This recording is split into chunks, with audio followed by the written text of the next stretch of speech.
Guys, hi, and welcome to today's session. The session today is challenging times in dentistry or dental business. And I had a heads up from a core group which I talk to constantly, and they said, is it recession? Is it something happening around where things are changing and we don't get the traction as much as we used to see? So today's aim is to talk about those challenges, and trust me, be it India or be it UK or wherever, probably the challenges are the same. And I had some couple of discussions with core group back in the UK, and I think times are similar. And I'm going to come to sort of 10 steps in a minute. I'm going to wait for the group who came with the test video, and around 25 people were there. So I'm expecting 25 people to come back. So I'm going to give them a minute to come back before I start the real reflection. And as some of you know me, my name is Manish Chitnis. Some people who are new to this forum, my name is Manish. I'm a dentist, probably just like you, and been practicing in India. 50% of my career and last 50% has been in the UK. So, or 30 and 70, let's say. So last 70% I have been in the UK, but I do have a lot of connections back in India. I'm constantly working with clinics there. I do have my own clinic in Mumbai as well, and it's run by my business partner, Dr. Ekta. So we're looking at challenges, and we're looking at what things don't work. So I'm sharing some experience today. I'm sharing some reflection today. And if anyone out there is really enjoying success, really pleased for you. And I'm pretty sure things will continue to grow. But if at all there is somebody out there who has seen success, but has seen some intermittent dip, has seen some intermittent challenges like the way I have seen, then it's all about focusing on a few things. And my reflection is on this paper in front of me, because I had to write down. This is not an extempore session where I'm going to just interact at this stage. I'm just going to reflect and give you some key things which I personally feel I focused back on, and it pulled me back on track. Yeah. So I will make a start in a minute. I just want to say hello to everyone out here. Without starting to name everybody, it will take some time. So thank you once again for sparing a late hour today. And let's get on to the topic. Yeah. You will have to excuse me because I will be doing this kind of thing because I have gone down yesterday with some kind of viral stuff. But as always, you guys give me the energy. I feel I was really looking forward to seeing you and catching up with you. And it's already got me buzzing. So let's see where this goes. It could be a long session. Okay. So feel free to be with me till the end. Feel free to relax and watch it recorded. But this session, according to me, is going to be important. It's going to be helpful, and I have a gut feeling it's going to be good. Okay, so let's see where it goes. Yeah. Challenges. Let's define challenges. Yeah. Very simply, patient flow dips. You go to work and you have cancellations, and you see, oh, there were 10 patients in the diary and now there are 3. 7 patients cancelled.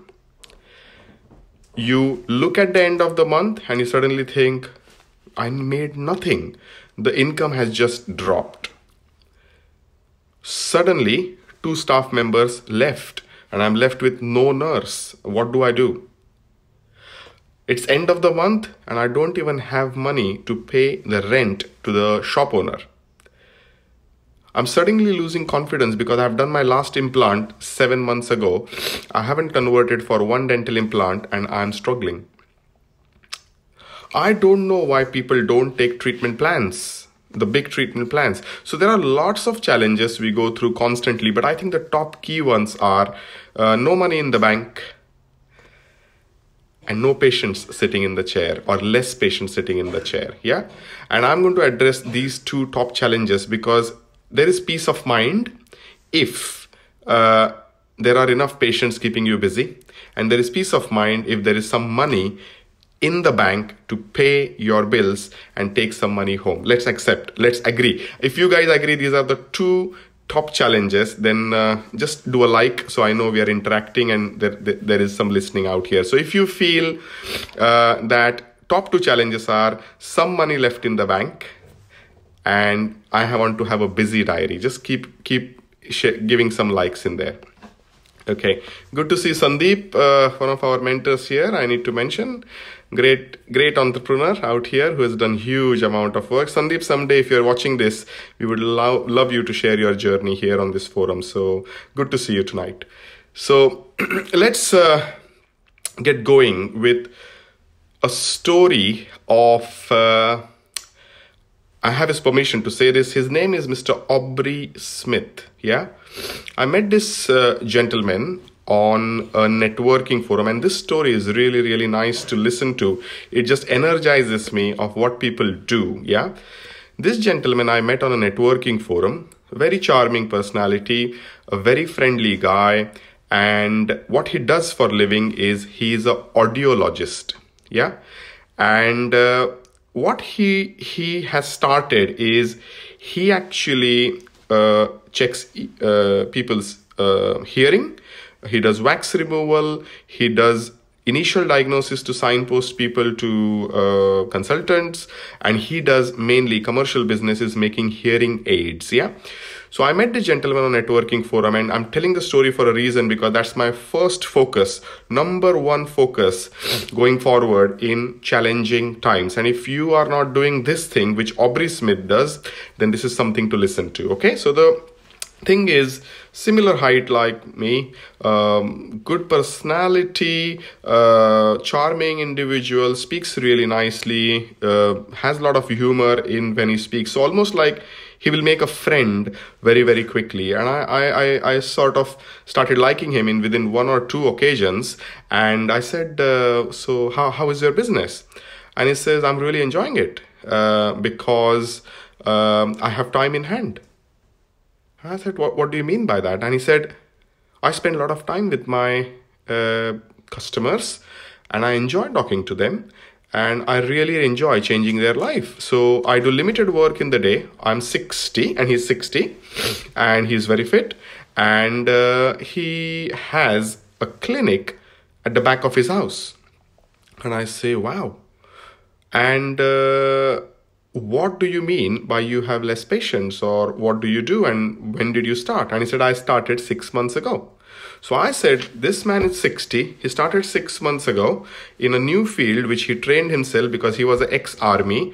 And now he's gone out into the market with a new existence. Yeah. Remember, this is almost like you starting your own dental practice, or you have started for a certain while, but you're looking for a fresh start. Now, this man has done a fresh start. And all he does, he sits in his clinic for only 2 or 3 hours a day. Can you believe 2 or 3 hours a day? And rest of the time, where does he go? He goes outside. He goes and meets a lot of people. He does home visits. He goes on networking forums. He tries to meet people. And one thing I found is he was in this networking meeting at a golf course. And then very cleverly after that, he had a golf play, basically some kind of practice match. And I said, why are you doing practice match instead of being in the clinic? And he said, yeah, I just enjoy. And then he smiled and he said, that's my target market. People who play golf have money. They are above 60. They have hearing problems. And I try and build relations with them. Now he goes on the golf course. Yes, he loves golf, but he also loves actually meeting people. And he's not thinking about recession or tough times and that he doesn't have patience, because he has patience maybe for 2 or 3 hours. But this man goes out and plays golf. This man goes out into networking meetings. This man comes to my clinic and says, let's see how I can help your patients. There's no fee, nothing. Let me come and serve them. Let me do some free charity work for some senior population. So we gave him an entry. We gave him a chance to speak to our patients. He charmed a few and he did work. So what this man taught me is age is no barrier. Your ego is no barrier. Your profession is no barrier. And the important thing which I have written down here is get out of your practice. Get out of your clinic. How many times do you actually go out of your clinic? There are dentists who tell me, I work 12 hours a day. 8 o'clock in the morning till 8 o'clock at night. And I don't have much patience. And I said, why do you actually sit in your clinic for 12 hours when there are no patients for 12 hours? Why don't you take some time and go and play something? And I want to thank Rajiv Verma sir on this occasion, because on one lecture during DBM, he said, you should have a timetable to actually go out and do what you like, because you'll meet people. And the biggest problem with dentists is, in recession times or good times or whatever, we are so busy that we do not meet new people.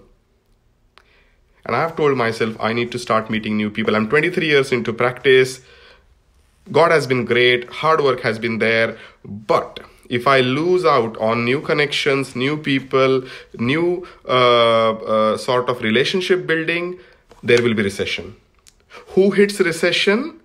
People who don't go out of the practice. Who hits low patients, low income? People who stay within their own zone and do not outstretch themselves to go and meet new people. People have a lot of choice. Yeah, they can go to any dentist.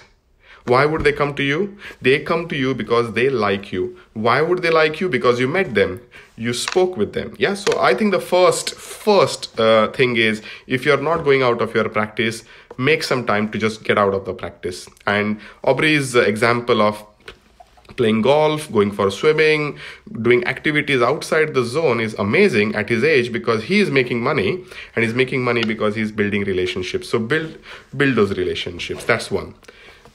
A patient comes in, second one, a patient comes in and patient says, I have a tooth pain. Yeah. And you say, okay, you treat the patient with some root canal opening and you say dressing, and you are a busy dentist. You just pass on the patient and say, okay, when you are settled, come back. Yeah. Or you don't book them, or you ask them to book and they don't book. There is a gap from here, I feel. And we have tried to plug this gap within our business, and it has worked superb. I just did a team meeting today, and I congratulated everybody, because the spike we have seen in the last 3 months, forget the income spike or anything. Income is still the same, but the spike of people wanting the service, and even if it's recession times or whatever, people wanting to know more about the service, the product, and how we can help them, that is a spike. Conversions happen. Yeah. But if you do not close the gap of going back to people and asking them the question of, can I help you? Is there something which I can help you with? They will not come out of the zone. Dentistry is scary. And we, with our ego as a dentist, say, I've helped him. If he needs help, he will come back to me. Yeah. So I'm not going to call him. And that's where I want you to note down, if you're having a pen and paper. The second one which I want to mention here is, if and when you have helped somebody, his name, his contact details should be on your database. If they are not and you're missing on it on a computer, then please invest in a software. You need to have a database. And if you haven't consistently tried to keep in touch with them, don't go to patients when you suddenly feel vacuum and send them text messages to say, book your recall. No. What do you do consistently for your patients will avoid your recession times. Because if you don't contact them, yeah, and you suddenly out of the blue contact them, then it's not going to work. You need to be consistently in touch with your existing patients. That's my take. And we are making serious efforts to keep that going, because we have 10,000 patients on our list, and we have missed the opportunity to say, we haven't really contacted our patients who have been existing, but who haven't bothered to come back to us in the last 3-4 years, because people are busy. But because they are busy, it doesn't mean we should be busy. We should be wanting to go back to them and say hello, send a greeting, do what you like, but keep in touch. Yeah. So my second tip is, make a list of people who have helped you build your business from day one. There are people who have been your brand ambassadors and spoken highly about you. Make a list of them, give them a call and say if they need any help, just let me know. But do it consistently, not once in a year. Yeah. And that will keep you out of recession. That's the second tip. Yeah. Third tip, and again, I'm going to use my DBM graduate Anisa's example, Anisa Patel Sheikh, and watch how beautifully she has created her social presence. It's nothing about dentistry. Most of the times, it is more social and good things happening in the practice, kids, herself, team members, patients, whatever it is. But there is a constant feed on her personal page, and that's brilliant. She started a social group for dentists as well. Do visit that. I think she has a program coming up on the 15th. Do visit that. The important news to people out there who are not social platform friendly is get out of your comfort zone and be socially present. Yeah, because if you are not on Facebook, if you're not on Instagram, if you're not connected in the social world, it's rare now, everybody is there, but being connected and being connected in the right way is very, very important. Don't be salesy on your business front, just be connected. Yeah, so I talked about relationship building, which is very important in your recession times, because I have 4 sections to this whole reflection. And the first reflection is, where will the money come from? From patients. Where will the patients come from? From the community. Where is the community? And the community is just outside your door of your dental practice. So either get out of the door, go into a networking meeting or a golf course or wherever you want to go, or play cricket. Second is, make sure you go back to the community which is inside the house and build relations consistently. And then third important thing is be social. And when I say be social nowadays, being social is being online. Yeah. And you don't need to do massive salesy things on it. Just watch guys like Anisa and some really clever people out there who are just building relations. Yeah. So see what's happening out there. So that's the third thing. I am going to go to a fourth very, very important thing, which is a realization for me probably last quarter. This last 3 to 4 months, the realization is, and this is one important thing, we are in this whole zone, and because I only practice dental implants, smile makeover, Invisalign kind of stuff, I'm stopped doing general dentistry. My mindset was constantly like, I need these higher end treatments, higher end treatments, higher end treatments. But really speaking, when that patient walks in, does he say, do me a full smile makeover? Ever? No. He wants to test you. Do we go and order in a restaurant for 200 people in your family without going and having a meal there? On your own as a family? No. You want to taste the thali first, yeah? Then you want to go and have another meal with few more people. And then you start liking the restaurant, you start liking the chef, you start liking the team. And that's when you say, would you do catering for 200 people? So that's the whole thing about treatment planning. And I'm going to give you one quick example on this. Now, very nice example actually, because this patient came to me after 4 consultations, yeah?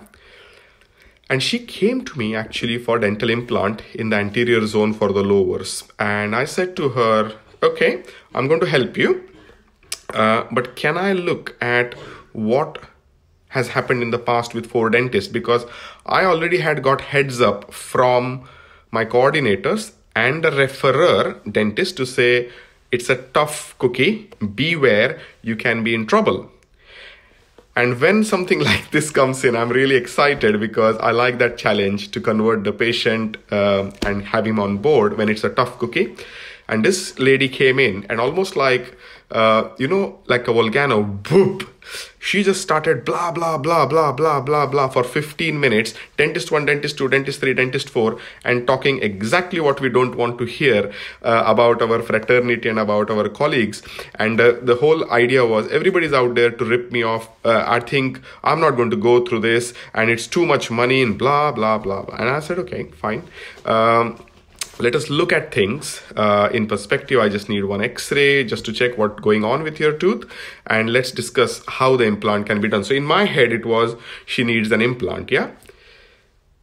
However, the message to this point number 4 is, when you start thinking at that level of constantly having that big patient, we miss out on simple things and simple treatment plans. And I'm not saying everybody, but I have done that. And that day, I don't know what happened to me. And I said, let me look at the basics. Yeah. Let me look at how we can help her. And the underlying thing which came out from the patient was, she was actually very, very anxious. It was not a problem about money. She was very, very anxious about the treatment plan, that things are going to go wrong. What I noticed from the x-rays, it was a lower left lateral incisor. The crown was there, fully intact, and there was a decay underneath the crown and the root was separated. So almost there was a thin sliver where the crown was going to break off. Every dentist whom she went either told her a conventional bridge or a denture or a dental implant. She was convinced that she didn't want teeth trimmed. She was convinced that she didn't want a conventional, the denture. And so she went for 4 consultations, had probably 3 CT scans or OPGs done with other dentists. And now she came to me to say, can you do the implant and what is your cost? And this is all the quotation. So what I realized is, she wanted a quick fix. She didn't want to be with a gap. Yeah. And there's a very simple treatment I'm sure some of you would have done. You take the crown off, which is the original tooth. You take the root off, clean, stitch, and take the tooth back into position and use a Everstick fiber bridge or a rebond kit, and you can give her own tooth back. As simple as that. And that was a very simple thinking as an intermediate option. And I said implant can be done, but if you're really intending for an immediate implant, immediate crown, there are some things to discuss, and you've already gone through that. Has this option been discussed?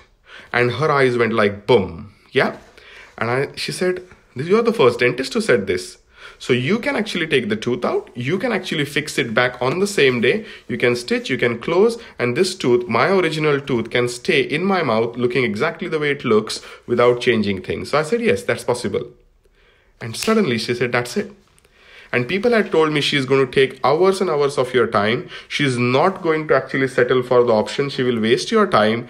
Don't bother too much. Just get rid of her. That was the message to me. And that case converted within 20 minutes. I'm not trying to boast about myself, but that case converted in 20 minutes with good, proper communication, because probably I was listening to her of what she wants. And she signed up, she paid, and she went. So what is this telling me is, the 4th thing, probably, I think it's the 4th thing, small steps, smaller treatment plans, general dental practice work, lateral thinking. It gives you money. And remember, I have paid no lab bill in doing this kind of Everstick fiber bridge. Yeah. It has earned me 500, 600 pounds straight away within an hour. And that's probably a better profit margin than actually doing an implant over 4 months' time. Yeah.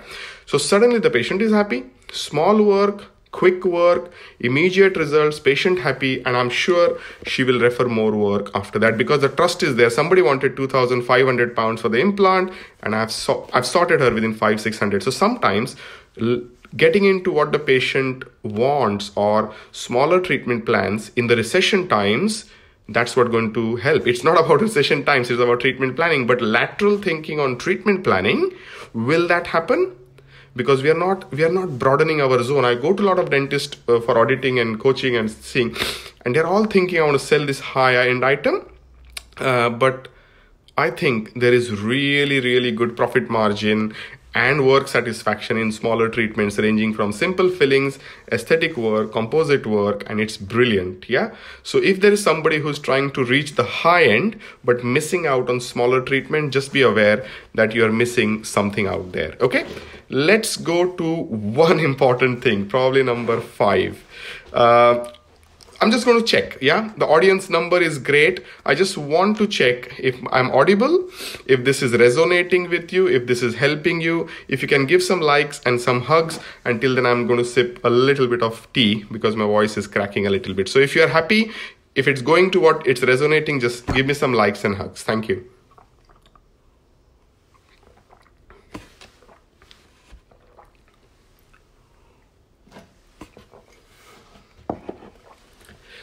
Thank you, guys. this is again my reflection in my zone, okay? And maybe you're working at a different level, but thank you so much. I'm going to come to a very important point, and this is probably my toughest phase, and a lot of my friends and business colleagues and everybody know last 2 years. I've been grateful to God and team and Shilpa and everybody for an excellent growth of dental concepts, dental business masters. Life cannot be so great, but the biggest, toughest thing which I have faced is I didn't have my coaching or mentoring correctly is growth can also drain cash. Yeah.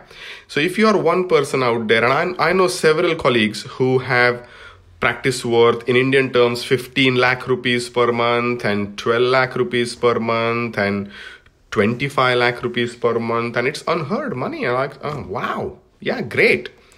And let's say 2 million pounds a year, say for example. But the crux is this: if there is a small team making 5 lakh rupees or 2 lakh rupees, yeah, 3 lakh rupees, and there is a next door practice with 7 chairs and making 15 lakh rupees, but the overheads of the smaller practice are less, the team is less, the functionalities, the utilities, etc., operating costs are less, and they have 1 lakh rupees left at the end of the month as net profit. And the 15 lakh rupees practice is super busy, boom, boom, boom, boom, boom. And that's one of the things which is with me, super busy, lot of patients, huge 6-chair practice, then almost 9-chair practice. Let's put it that way, between the 3-4 centers, and they're 9 chairs and they're running nicely. And then suddenly think, oh my God, what's left in the bank account? It's still 1 lakh rupees. Yeah. So, this scenario is very, very important. If you're a practitioner who wants to grow and make that big money, don't focus on the 15 lakh rupees. Focus on what is left in the bank account at the end of the month. So the keyword, I think I've forgotten item number, what it is, but maybe 6. In recession times, the thing to think is, what is net profit? What is that thing which keeps my business actually working? Yeah, we all are passionate dentists, we are clinicians, but end of the month we need to survive. Yeah, and the toughest lesson I had is growth is great, it gives you that significance, your ego is boosted, you feel lovely, but the reality is cash is king, net profit at the end of the month is shit, and you better look after it, because end of the day you cannot have any fakeness about money. Yeah, money will kill.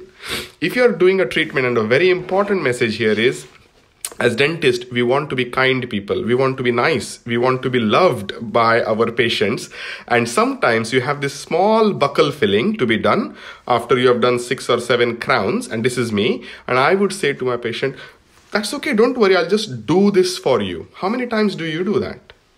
I'll do that little buccal filling for you at no cost, because I want to feel good, because I'm thinking the patient is going to love me for doing that small buccal filling for free. Yeah, this is probably my mentality. And what I have realized you get your lab bills where even the tiniest screw they have used for your implant case, they will charge the £5. They will have a rate list and they will click on it, and every technician will charge you for everything. They don't think it's a small screw and he has done an implant crown. They will bloody charge you. Is there a supplier who says, I'll do this for free for you, sir, because you have done so much business? They might, but they have got that for free. And we don't get anything for free. So my biggest thing is, end of the day, just check how much did I earn. And if you have earned, say, 1 lakh rupee that day, maybe, big day, but you know only 5,000 is left, and you would have done some root canals and done 20,000 rupees worth of work, you would have probably taken 10,000 rupees home. So after doing that big surgical case, 5,000 left, and doing 4 root canals, 10,000 rupees left. Make sure what is your pricing, what is your net profit. And the biggest thing in recession again is net profit. There is no money in the bank account, forget it, business is gone. Yeah, so stop being good. You be nice to people. I'm just sarcastically saying it. Be nice to people. But when you do your professional service, stop doing it for free. Because I have made that error. I have a team meeting now. 4 lovely dentists, everybody loves us, and all of us do free work. And end of the month, those small free work in total hampers the net profit. So if you are one of the people who is not looking at net profit, that's my suggestion. Recession times, just look what is left. If you do a treatment, just calculate to say, paid this person, paid myself as clinician, this money is left, brilliant, business is worth doing. Otherwise, go and have a job somewhere else. Yeah, so that's important. Next one, let's go next one. There is a chance. I was very passionate today, yeah, and I had a long day. I had a viral thing yesterday. I was down. Shilpa is handling something in the practice now, and I said, okay, Shilpa, I need to do this. I'm really charged today. I really want to do my best. I have these 10 reflections, and anybody who is struggling in this recession era, I want to really deliver. I could have just come in with a whatever shirt and tired and did this presentation, but I really wanted to give my best today, and here I am. I'm charged, 80 people watching this. The count is not going down, which means you're engaged, which means you're connected. And I think sometimes just wearing the right clothes, getting yourself presentable and speaking to your passion, your energy level, that makes a difference. So if you're somebody who is feeling low, fine. But you're an actor on stage, you need to go out there with full confidence, speaking well, morale high in front of the patient. Even if the morale is low and I've made that mistake, I have been a self-pity guy, and Chris Barrow has slapped me for that to say, stop it, because self-pity is taking you nowhere. And all I had to do is pump myself up, get that energy and passion and say, I love what I do. I just want to deliver. Yeah. So if you're out there with low morale, just freshen up, have a good haircut, wear good clothes, get a new apron, just go out there, stand there, and one patient a day doesn't matter, but that's your chance to prove. Yeah? So I've written down here, speak well, showcase, confidence, your image speaks for yourself. And I've said this before, and some people who have been on the program, selling is nothing but a conversation. So if you're somebody out there who is feeling really low and you think, oh, this is all killing me, then you have 2 options. Just 2 options. One, exit and do something else, or pump yourself up, get the right people around you, and just be passionate of what you're doing. I've written down, work on yourself, and sometimes just go and film yourself. Maybe put that little phone camera on and just record how you're speaking to your patients. In recession times, your image shouldn't change. Yeah. So couple of examples. I'll take a DBM example. Yeah. Low morale in the education industry, and anyone out there, hand on heart, who is trying to sell seats for their course, ask them. Go and ask them how many seats can they fill for their education program. Unlike a couple of people out there where the topics are really hot, like Dipil Mehta and Komal Muzumdar, I think they're filling right, left, center. That's my impression. Yeah, and that's what I see on the social media. There could be something behind the scenes with them, I don't know. But looking at a couple of successes and 98 people struggling to fill up seats, there was a low morale on education. And I and my team, and of course, very grateful to the team members, we had an event coming up. We have an event coming up end of September in 2 weeks' time. And it's all about ethical selling. Yeah. And we started talking, we have been connecting to people, etc. And the uptake was slow. And I'm thinking, we're doing everything, but the morale is low. People are not able to actually pay their rent. People are not able to actually go out there to actually fulfill their basic needs. That's why they're not paying the 25,000 rupees to come and listen to us for a 2-day program. I know the 25,000 rupees will make a lot of money for them, but still they don't have money. So it was a low morale. And I said, we have to give our 100%. The team came together, the morale was high, we filled up the seats, maybe a last few seats left, and it's bang on. And I'm charged to come and speak on the 27th and 28th September in Pune, because I know the people who will be in, I'm going to deliver the best. I'm going to give them absolute rocking stuff, because I personally believe I took it from my mentors and I did it. So if that passion is with you, and that's why I'm speaking today, and I said I'm going to put my heart out to anybody who is watching this and watches it recorded, this is going to be amazing. Because if you focus on these 10 things, you will win 100%. So speak well, showcase well, go out there, connect to people, and make sure your image is always positive, confident, and you are the best. And for that, you need the clinical skills. I'm not touching that topic. Investment in your own clinical skills, business skills is mandatory. You have to do that. Yeah. So that was probably number 7. I don't know where I am. I'm just going to have 2 or 3 things here more to share with you. One of them is this. Listen. When a patient walks in, ask them one question, and that is, how can I help you? This is really actually advanced stuff, but when you listen to this, you think it's quite, yeah, that's normal. But trust me, tomorrow, if you're watching this, and this is one of the part of ethical selling I'm sharing with you, ask them only 2 questions. Yeah, first question is, how can I help you? And then shut up and let them speak, and you listen. Yeah. And you listen very, very carefully of what they want you to do. They might just want a paracetamol or an antibiotic prescribed by you, or they would want you to take the tooth out, or they would want a smile makeover. Doesn't matter. Just listen to them. And I always advise, give them reasonably within your clinical remit what they want on that first appointment. Build a relationship, because if you don't listen to them and try to sell them something else, you're not going to go anywhere, because that's not what they want to buy. Yeah. So ethical selling tip is, ask first question, how can I help you? And let them speak and just help them what they've asked for. And the second question to ask is there anything else I can help you with? Simple. Yeah. And they will say no, or they will say yes. If they say no, fantastic. Then say, because this problem has occurred, why don't I book you in for 3 months time? I just want to check tooth number 1, 2, 3, 6, 7, 8, because there is some problem. Yeah. But don't worry about it. We'll check it in 3 months. Yeah. You need to keep the relationship going in order to help them. And the biggest tip I can say in recession again is to listen to your patients. If you don't listen to your patients, it can be trouble. Yeah.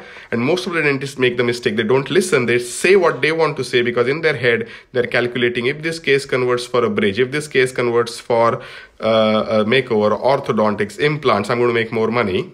Instead of that, let them tell you what they want. Patients give you the buying signals. They give you buying signals every time they enter your clinic. That's important buying signal. Yeah. So if somebody has entered, just don't shoo them away. If they're asking price, tell them the price. Yeah. Because if you shoo them away, it's done. It's finished. So buying signal is told by the patient, and you need to listen to it. And there are various ways we approach it. And I'm sure some of you are attending on the end of September course, and we go through intense role plays and rehearsals to see what is the right question, what is the answer expected. There are 10 different answers. They can't say anything more than those 10 things, and how to handle those 10 things. So if you understand the 8 questions to ask, if you understand the 10 responses, and if you understand how to handle each response, I don't think any case is difficult. You can convert patients. You can energize them. You can help them. Yeah. So that's the tip. Listen to your patients. Don't act too busy. Don't act too pricey. Don't act too egoistic, because finally that person is going to put bread on your table. So be there for them. If you're too busy, you'll soon become too vacant. Let's put it that way. And that has happened with me as well. Yeah, that's that. I think there are 3 more things left. Okay, quick ones, but I think I'm just hoping that this all makes sense. I'm going to summarize quickly when we finish with key summary, but there are 3 more things. Yeah. The next one I'm going to say, and this is the toughest one to do in recession times or non-recession times, this is a consistent effort. I had a meeting with 2 of my close friends who bought a practice 8 months ago, and they said, oh, patient flow is dipping. I think we need to do something. And I said, what is that something you want to do? And they said, we want to do some marketing. I said, good. What do you do? What do you want to do in marketing? And they said, I think website. I think social media, Facebook. And I really appreciated that they got the first 2 things right. But my message to you is this, and I'm working with Rajiv and the extended marketing team, which we have very closely, and it is tough. It is very, very tough. Pratik is out there, Shruti is out there, Samir is out there with the DBM clan, and we are doing everything in marketing which is the right thing to do at this current stage, but it is tough out there. And the only message I'm going to give is, do 15 things, at least 15 things in your marketing strategy every month consistently, day after day after day. Because if you're not doing 15 things in the current climate, day after day after day, and I'm sure Shruti Goel from Delhi is watching this, I have to commend and I have to really applaud for this dentist, a very young dentist, just started, been on the DBM Intense program. Actually, she is one who did DBM Intense for the whole year, grasped everything, and it's almost like she stored everything, and now she's shooting like never before. So we are almost getting inspired by Shruti to say, oh my God, you've done this, you've done that, and she is relentless. She is relentless. Another doctor from Delhi, who I think they are buddies, Neha Agarwal or Neha Goel. And suddenly I get a message, Doc, I've never done X amount of business in my life. And suddenly in this last 6 months, it's changed. So I always, they give the gratitude to DBM and say, fantastic. And I said, no. DBM is just a channel. It's just a facilitation. Only 2 out of 10 people succeed. And you are the 2. Why? Because you actually went ahead and implemented. So they're definitely doing at least 15 things consistently every day without being shy to actually reach out to people. What I have written down here is at least have 15 channels to reach people consistently. And there is no dull day, yeah? There is no dull day, because if you want to be top, if you want to be serving to your best capacity, if you want the best of patients and lots of patients, 15 things. What are the 15 things? Of course, we don't have the time today. In DBM, we have around 83 to 85 different things written down. You pick up the top 15, which works for you. And me and Rajiv, we work constantly on what's working for us, what's not working for us, keep changing. But if there are not 15 things in the channel, things don't work. Yeah. And most important tip there is, after reaching people, when people come back to you, yeah, make sure the phone call is picked. Make sure you go back to them and book them. The worst part to do in marketing is go out to people in recession times or non-recession times, and when they give a response and they put their hand up to say, I want help, you are bloody not there. Or your telephone receptionist is weak. So get that sorted first before you put the 15 channels in. That's a tip as well. Yeah. So that's point number 8. 2 more to go. This is for me. This is purely for me. And Shilpa, Rajiv, everybody in the team actually say, Manish, shut up and don't spend. So the key tip here is manage expenses. And I'll give you a short example. I was sitting with this two dentists yesterday talking about marketing. And I said to them, I think you should invest a little bit on your videography for the clinic, because at the moment nobody is watching written stuff, nobody is seeing photographs, all they're seeing is videos. Why don't you put some money in? There is this agency in the UK who would charge you a fixed retainer and do all these things. And me being me, for me that amount is like, okay, I will invest. Yeah, I'm an instinctive person who would spend more than I should. And the student said, I know, I have spare time. I know this software I can use myself, and actually in 1/10 of the budget, I can do it myself. But that doesn't come to me because I'm probably D profile. I just delegate, off I go, and I shoot off for something else. But that causes problems. And the lesson I'm telling myself is, you pay somebody to do things, but is there a way where you can actually cut it down and do it in-house? Why are you spending so much?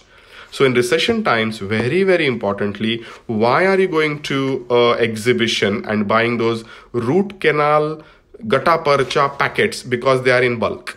Can you not get them next day from a local person? They can. Why are you spending cash when there is little cash? So managing your expenses in a sensible way probably is my tip number 9. And probably that's for myself. Yeah, I'm sure there are people who really sensibly work, but I can go flamboyant, and I have learned a hard lesson, and I can't say no to people, so I keep spending. So I need to buck up. Okay, so that's one. And the last tip out of the 10, and then I'm going to summarize for people who have just logged in or whatever. I've written down the word here as the last tip: try working smart than working harder. If you're sitting in that room for 12 hours and you're busy for 4, then actually out of the 3 days where you work, you might want to cut down a day and actually work 8 hours each day and cut down those hours when there is nobody in and go out and meet people. So sometimes I'm working hard by sitting in the clinic. Doesn't mean you're working hard. You're actually wasting time. So I am quite focused on where my time should go because time is limited and there is so much to do.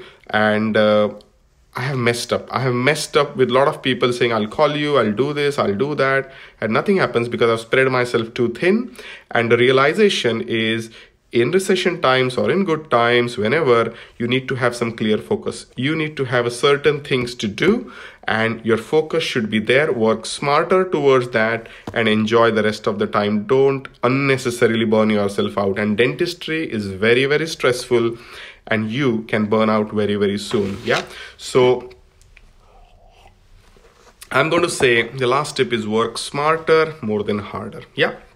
I'm very grateful for 80 people to watch this 10:30 to whatever 11:15 really energizes me. I've forgotten my viral stuff. 83 at the moment. Thank you very much. I'm going to go quickly on the 10 things. Build relations with your existing patients. People who helped you grow up the ladder from day one till today. Do not forget them. Keep going back to them with a thank you. Keep going back to them, build a relation. That's one. Second, be social, be social, be social online.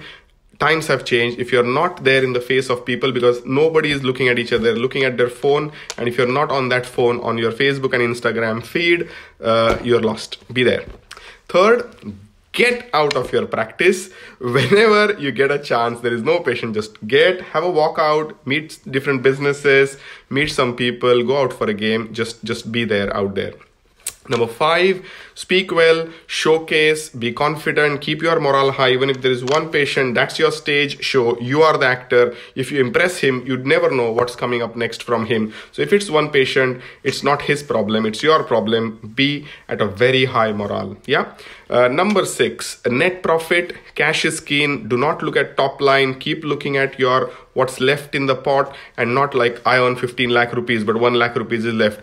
Even if you earn 5 lakh rupees and 1 lakh rupees is left, that 1 lakh rupee is important, not 5 lakh rupees. So make sure net profit, net profit, net profit. Number 7, listen to your patients. They are giving you buying signals. When they give you the buying signals, go back to them and serve them because they're going to say yes because they told you what they want. So listen to your patients. Number 8, at least have 15 channels to reach people constantly, consistently, and just go for it. Because if you stop going for it, and it doesn't mean you need to go for it, you need to prepare things and make sure you invest. And sometimes money is a problem. Find out where you don't spend money and do those kind of things. Number 9, manage expenses. Be very, very careful with your money. Money is limited. Time is limited. If you spend unnecessarily, trouble will strike soon. I have gone through that. Be very, very careful about it. And number 10, try working smarter than harder. So really speaking, where did this 10 things come from? It came from my personal experiences.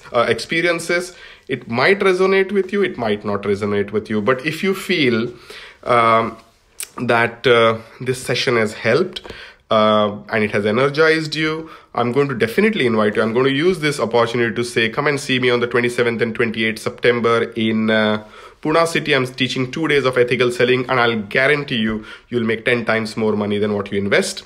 And on 29th of September in Surat with my good friend Dr. Jatin Patel in Surat. So there are 3 opportunities to meet each other. I'm there in India in 2 weeks time. But if you like this and somebody has said, can we record this and show to others? Then yes, I would say please do. Ask them to join this group because this video is there forever now to read. And when I get old, very old, I will energize myself by looking at myself in this video. So hope Facebook stays, and I've really enjoyed the session. So thank you once again. Have a brilliant night. And I hope you beat the recession with all the energy here. All the best. Take care.